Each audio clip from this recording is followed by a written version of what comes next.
Good morning Pilipinas! Live mula sa Pag-asa Weather and Forecasting Center. Ito na po ang latest sa lagay ng ating panahon. Pero time check muna tayo. Philippine Standard Time po natin ay 10 o'clock ng umaga.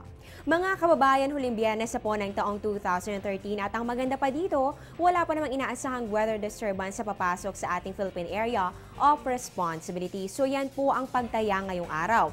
Paano naman kaya sa mga susunod pang mga araw? Kaya naman po, ito na po ang 3-day weather forecast ng Pag-asa. Unahin po natin sa Baguio City, masarap mamasyal dyan dahil malamig at damang-dama po ang holiday season. Maganda rin po ang panahong inaasahan dyan simula po yan bukas hanggang sa araw ng Lunes. Dito naman sa atin sa Metro Manila, medyo mainit po sa umaga o tanghali pero posibleng umulan sa hapon o gabi kaya naman mag-ready po ng payong kung lalabas ng bahay. Yan po ay ngayong weekend hanggang sa Monday. Sa Metro Cebu naman tayo para po sa mga bakasyonista. Makikiain po ang panahon sa inyong paglalakbay dahil magkakaroon lang po ng partly cloudy to cloudy skies with isolated rain showers or thunderstorms simula po yan Saturday hanggang sa Monday. At sa Metro Davao naman po tayo, mukhang mas saswertihin kayo dyan dahil magpapakita po ng matagalang haring araw. Yan po ay simula bukas hanggang sa Lunes.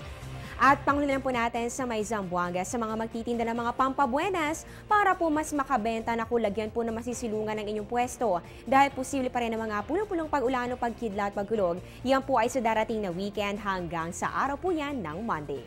At yan nga po ang 3-day weather forecast ng Pag-asa. Para po sa mga biyahero, lalo na para sa mga sumasakay ng LRT dyan, aalamin po natin ang kanilang announcement tungkol sa biyahe nito. Magbabalik po kami matapos ang isang paalala. Teng, ang package. Ma'am, sabi ng Air 21 on the road na.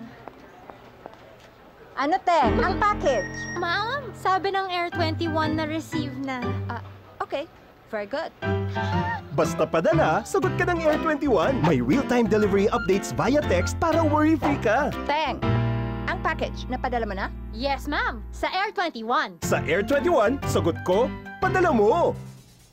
Para nga po sa mga biyahero, lalo na para sa mga kababayan natin na ang means of transportation ay ang LRT, gawin po nating gabay itong nilabas sa anunsyo tungkol po sa biyahe nito sa darating na Martes o yan po ay December 31, 2013. Para po sa Line 1, yan po ay sa Baclaran and Roosevelt Station. Ang last trip po ay 7 p.m. For LRT Line 2 naman, Santolan and Recto Station, ang huling biyahe rin po dyan ay aabot lamang ng hanggang alas 7 ng gabi. Ayun po, kung ibahagi po natin ito sa ating mga kaibigan at mga kakilala para iwas hassle at syempre po magabay rin natin sila sa kanilang pagbabiyahe. At yan po muna ang latest mula dito sa Pag-asa, manatiling nakatutok sa Panahon TV Express kung saan walang pinipiling panahon ang pagbibigay impormasyon. Abangan niyo po ang susunod naming update mamayang alas 11 ng umaga. Dito pa rin po yan sa Telebisyon ng Bayan.